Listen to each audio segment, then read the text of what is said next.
All right, before we get to Jason, let's talk about how this weekend's rain affected our farmers. All farmers like rain, and the trees need lots of it to have healthy roots and survive long, hard winters here in Maine. But too much of a good thing is exactly what's happened this year, and that's led to weeds and grass growing more, making it harder to cultivate and mow. Diseases and insects are also causing issues during this record-setting wet season. One farmer says despite all of that, he still wants rain.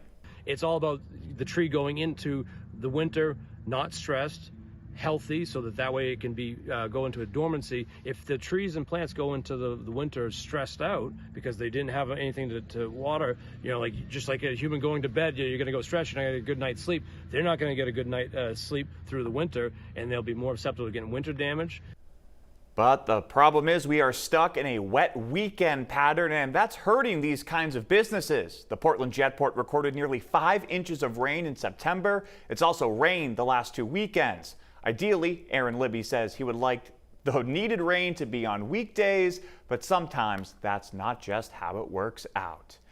And Jason, that was you who did that interview, so you have a little bit more understanding here, and it was shot on a sunny Thursday, so not the busy weekends that really help our apple orchards and farms across the state during the fall. Yeah, a large chunk of the state is just stuck in rain all weekend long today. Now, as we get into this week, that's going to be a thing of the past. Exactly what that story was talking about, where on Monday and Tuesday and Wednesday, it's going to be great.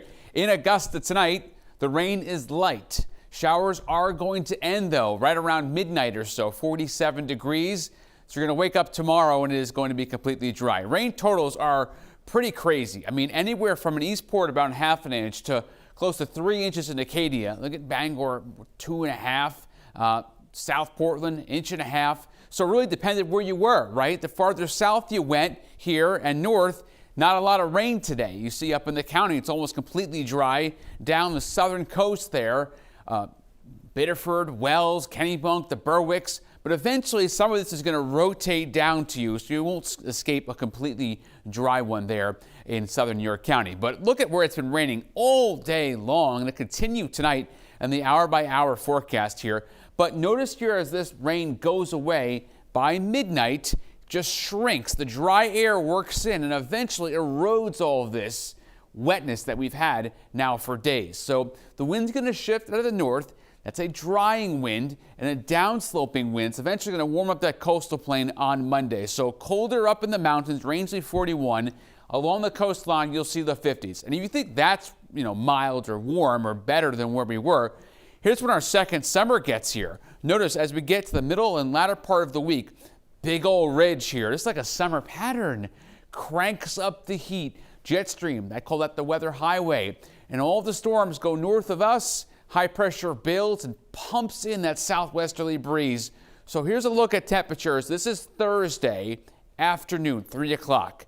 This is the end of October.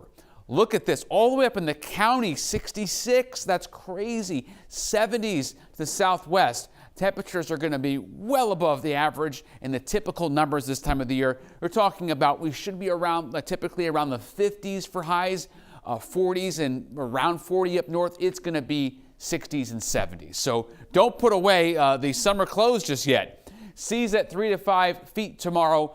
Small craft is up. Wind out of the north, gusting to 25. Next 3 days of the forecast, clouds and sun. This is typical fall for a couple of days, and then things start to take a turn. As that wind is going to shift into late Tuesday and Wednesday, clouds, but nice, 60s and 70s, and then I'm just going to call it a second summer by Thursday. Inland 75 degrees, and it doesn't just last for a day. This lasts till the first half of the weekend, eventually go back to reality on Sunday, but before that, so second summer Wednesday. Thursday, I have no more words except wow. Friday, it's still mild. And then Saturday, I just am going to say, excuse me, 75 degrees as we get to the end of October, pre-Halloween. It's crazy. And I know we've been waiting for a nice weekend. Looks like we have it. And a lot of people paying attention to the next, was it Tuesday Halloween? Yeah, I would say next weekend. Right now it's 50-50. At least Saturday is going to be nice, so it'll help the farmers. I mean, to see 70s on the 7-day forecast in the end of October, can't really complain, Jason. No, sir. All right, thank you.